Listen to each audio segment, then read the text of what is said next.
Mesdames et messieurs, bienvenue sur Africa 24 pour ce nouveau numéro de décryptage.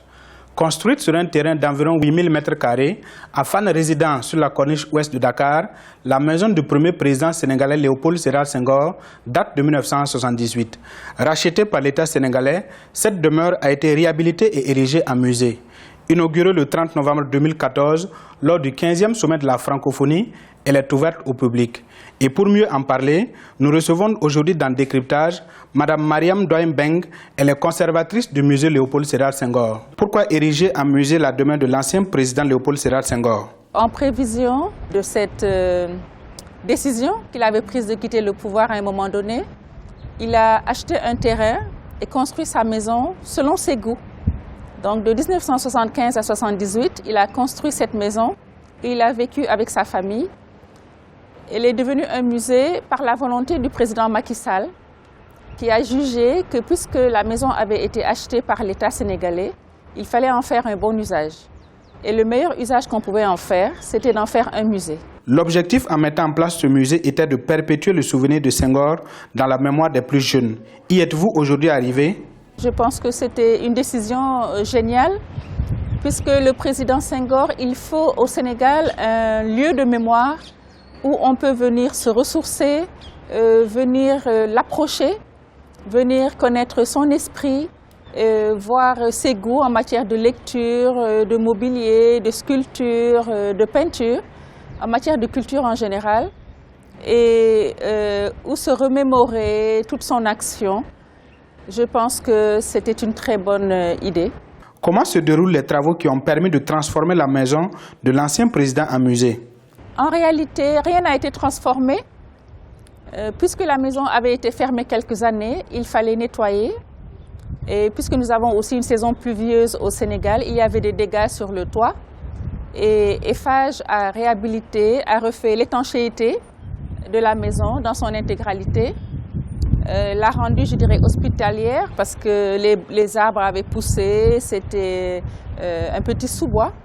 Et donc, Eiffage s'est occupé des jardins, des toits, du nettoyage, mais aucune transformation n'a été faite. Et la peinture a été rafraîchie, la peinture extérieure, et je pense que c'était pour un montant de 200 millions CFA. Dans de nombreux pays africains, la protection et la valorisation du patrimoine culturel et historique posent problème. Est-ce le cas ici au musée Senghor?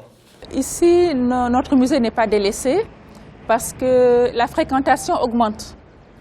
Donc, au tout début, le musée a été d'abord inauguré par le président Macky Sall, le président François Hollande et le président Abdou Diouf lors du 15e sommet de la francophonie qui s'est tenu à Dakar. Et donc, il y a eu bien sûr une grande médiatisation et les visiteurs ont commencé à venir parce que le musée est ouvert en novembre et en janvier, on a commencé les visites. Et de plus en plus, les gens viennent puisque le nombre de visiteurs de la première année, les 6 premiers mois de la deuxième année, le nombre a doublé. Donc, non, la tension ne régresse pas, au contraire. Avez-vous un message à lancer pour une meilleure valorisation de ce musée qui fait partie du patrimoine historique du Sénégal? Le message pour toujours mieux valoriser le patrimoine culturel et historique du Sénégal, ce serait toujours de continuer donc sur cette bonne lancée dont est née l'initiative de faire de la maison un musée. Je dirais d'aller de l'avant, de donner plus de moyens toujours aux infrastructures culturelles. On a eu des embryons avec le président Senghor, comme le théâtre Sorano, comme l'école des arts, comme Mudra Afrique, comme la manufacture des arts et tapisseries. Voilà. Certaines de ces infrastructures n'ont pas évolué. Par contre, le théâtre Sorano, maintenant on a le grand théâtre. On a au Sénégal le musée des civilisations noires qui va ouvrir l'année prochaine. Donc je pense que chez nous quand même la culture n'est pas traitée en parents pauvres. Mais on aimerait toujours avoir mieux, c'est-à-dire il faut que ce mouvement qui s'est dessiné avec le président Macky Sall aille se confirmant et qu'on puisse travailler aussi à l'international, qu'on puisse échanger avec d'autres structures africaines de la même nature, avec d'autres structures de par le monde, parce que les musées, c'est aussi la communication, mais c'est aussi l'échange, pas seulement des œuvres ou des collections, mais aussi l'échange des idées et des expériences, puisqu'il y a des musées comme le musée Nelson Mandela qui sont antérieurs aux nôtres et qui pourraient nous inspirer.